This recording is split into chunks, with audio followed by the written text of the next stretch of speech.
up, YouTube? I am your host, Mediocre tutorials and reviews, back in here with one more video. All right, guys, you're looking at the thumbnail, you're looking at the title. I may be a little bit late with this one, but there's no better time like it is right now. You understand me? Former Cosmo writer says magazine published feminist lies. I have not seen this one, but I've heard about this video. Before we get into this one, let me tell you guys why this is so important. Just like today, there is a myriad of images, visual, audio that are pushed into our eyes that may be unbeknownst to you that forms your nurturing, forms how you developed more so if you don't have a sound family or structured of an environment to guide your decisions. Cosmopolitan back in the day was one of the largest magazines read by women, and you can think of it as, of that magazine, the magazines that came after it looked at it and its success and what that it did in order to be successful. So I think that it's important that we go back into time and see the ideas of one of the writers for Cosmo to see what they were thinking as they were creating the dribble that they did that influenced so many other magazines and news outlets and media outlets into the future.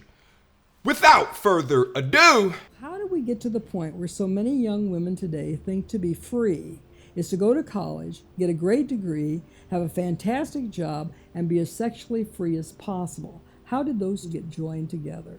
Well, that was the question that people began to ask me after I had left Cosmo, and I began to investigate it. You have to understand a bit about how propaganda works. Propaganda isn't just a bunch of lies. People think, oh, propaganda, I can spot it in a minute because it's just a bunch of lies. No, propaganda is a very sophisticated, it's half-truth, selected truth, and truth out of context is used not. And it's all of those truths that are make you trying to act some way. Shit, even here on YouTube, there is a load of propaganda, half-truths, quarter-truths, confirmation bias that look to feed into you to eventually watch and become a viewer. Not only is propaganda, if done correctly, real, but it's extremely powerful and has the opportunity to churn the entire nation against other nations, as we've seen in history before. Let's continue. Not to sell just products, it's also used to sell ideas. The feminist movement and the sexual revolution were two radically different movements. The feminist movement was fighting for equal opportunity for women in education and the workforce. The sexual revolution was fighting for all sorts of sexual freedoms. Cosmo, we pretended that this sexual revolution was a freedom for women. It actually was not. It was actually kind of a slavery. But we pretended it was freedom for women. And over time, as the sexual revolution and the women's movement got identified closer and closer together, a lot of women began to buy into that illusion. She said something really important there. She said the sexual revolution was a sort of slavery. When I initially just heard that, I was like, damn, the comparison of anything to slavery to me is always not going to be aligned in my mind. I think, though, if you think about what a sexual revolution was, right, and you think through that it was the change from being sexually disciplined, right, in your life and probably on your quest to find a mate, to feeling as though that was being controlled, right? And then being sexually liberated, which is get your viscous innards plundered as many times as you so choose, as somehow liberating. But as we've come to find out, that liberation of allowing yourself these hedonistic values often don't get rewarded with a ring on your finger. So if the analogy there is that you're in a sort of bondage of not being selected or not being chosen into the future, then I guess I can get her comparison. I just never liked the word slavery as compared to anything, really. because that's a whole nother beast of its own. All right, let's get back in it. I wrote for Cosmo for about 20 years.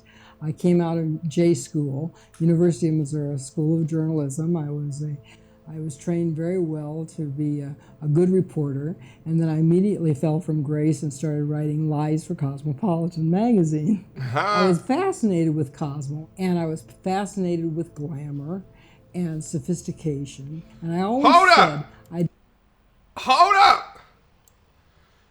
Yo, look at the titles. I was a nude model, and then this happened. That sounds like a goddamn YouTube title. Legs a man can't forget. They can be yours. Holy shit. They were doing this 50 years ago.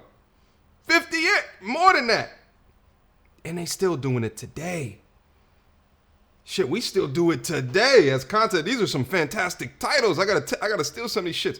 My husband taught me how to drive right up the wall. They were good. They were good. Shit, that might make me, some of these shits over here, the legs one, I might click in like, okay, what are these chicks doing in order to make their legs look better? I'm like, shit, these are fantastic titles. April 1969, 60 cents. Crazy. All right, let's keep going. And sophistication. And I always said I didn't want to be a big fish in a small pond. I wanted to be a small fish in a big pond. And Cosmo was, to me, was that big pond. I was the little fish. Helen Gurley Brown was the editor of Cosmo. She's the one that took Cosmo and turned it from a general interest magazine into a sex rag. It's a magazine to help this young woman realize dreams, hopes, ambitions, to help her find a man, keep a man, get him back if he's going, get a new one if he left.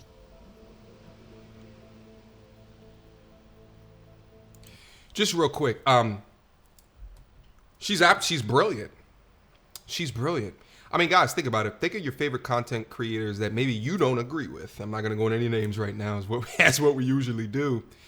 The one thing that separates the mediocre content creators, no pun intended, with really great content creators is really and simply this: understanding your audience, understanding who is watching you, understanding what motivates them, understanding their thoughts, their feelings, what they're compassionate about, and what drives them. Once you understand that, then you got this whole thing. You crack the egg behind how to gain an audience based off of their needs, emotions, and desires. That's what this magazine did perfectly. All right, let's get back in it. Helen Gurley Brown had created a list of rules on how to write for Cosmo. And some of those rules included how to make up stories. So here's one of them.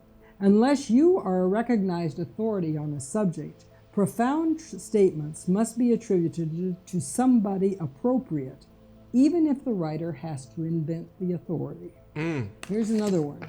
Try to locate some of the buildings, restaurants, nightclubs, parks, streets, as well as entire case histories. Duh, you know this is the original. You know how I know? This is written on a typewriter. Look at that. It looks like it's on parchment paper. The paper itself looks historic as shit. That's a typewriter, guys. 100% of y'all, except for me, I'm probably the only person who have seen some actually written on a typewriter with y'all young asses. This is a typewriter, okay? You could make no typos on a typewriter. You had to go and physically go get a whiteout pen and white your shit out, okay? Y'all got it so easy, you entitled bastards. I digress. Let's keep going. In cities other than New York, even if you deliberately have to plant them elsewhere. Most writers live in New York. 92% of our readers do not. They had a book. They would go in and have a meeting of all the editors once a week, and they'd all bring in ideas, and then they'd put them in the book. The freelance writers would come in and choose the stories that they wanted to do. These did not come out of reality. These came out of the heads of the editors who said, oh, that would be an interesting story. And that's how you got assignments.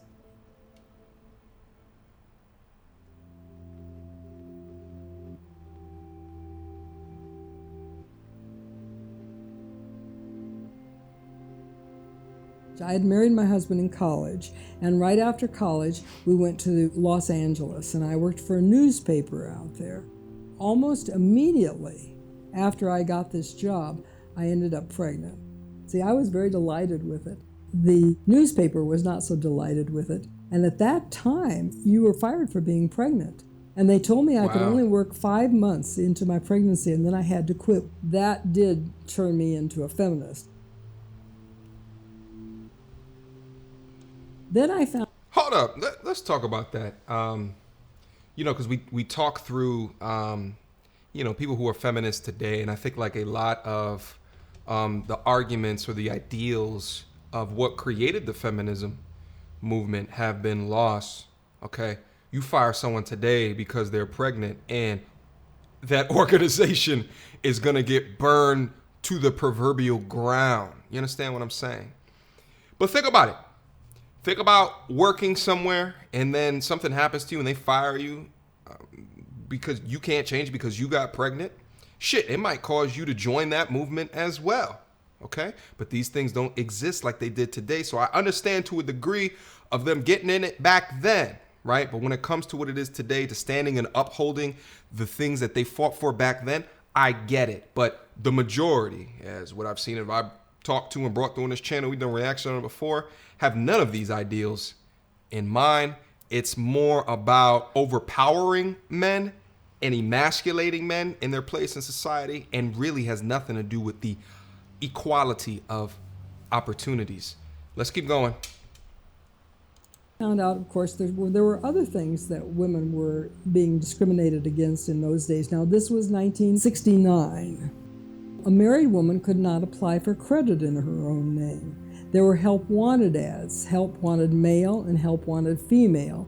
Women couldn't go to law school or medical schools in many cases. So there was a lot of discrimination going on, and that is why so many women of my generation identified with the feminist movement.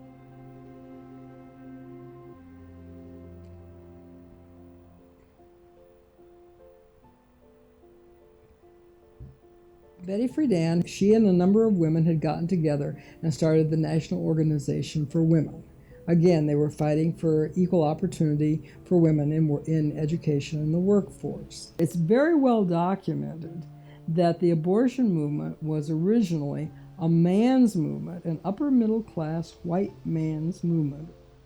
But there was a man, and there were actually two men, who were fighting to get abortion legalized in America. These two men knew Betty Friedan very well, and they worked very hard to try to convince her to insert abortion in the women's movement's political Bill of Rights. I didn't know that. I didn't know it was started by men.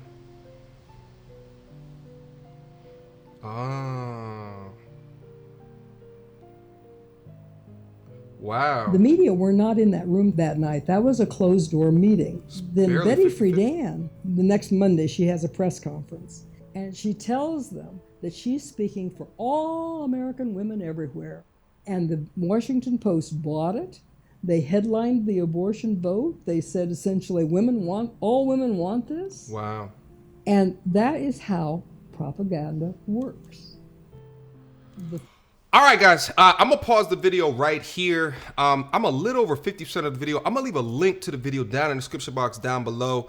I wanted to bring this to you guys' attention, so go over there, watch the entire video without my interruptions, and then also click into the other resources as well. There's a ton of things to learn. I didn't know that it was men who initiated abortion and having it put in, and it being the clash between the sexual revolution and the feminist revolution and the impact on that. And I think it's all a great history lesson for you to go back in on to find more information about, so you can arm yourself with more tools as you have these conversations with those that don't share your same beliefs. Fantastic video, and I appreciate looks back in the history like this, because I'm a believer that we can't understand our future without understanding and picking apart our past or where we came from or our history. What's incredible to me is how much of our thoughts, opinions, and ideas we think that we own. We think that we created, but we're driven by people in our lives or the media that we listen to and pay attention to. And it's super interesting to me because, listen, at the end of the day, we're all tribal people.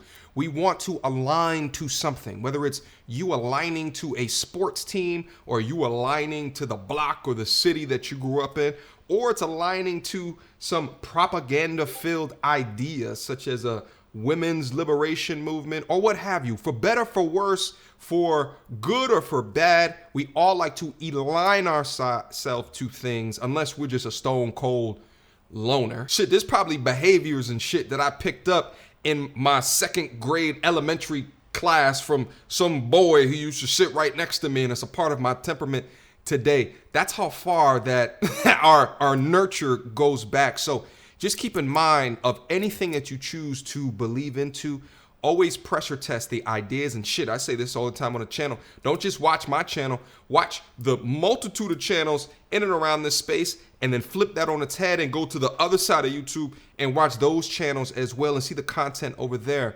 Because to align yourself to anyone's propaganda, anyone's thoughts or ideas, don't just accept it as you. Understand for you and the journey that you're on why it makes sense for yourself. Anyway, that's been the history class for today. Questions, comments, concerns?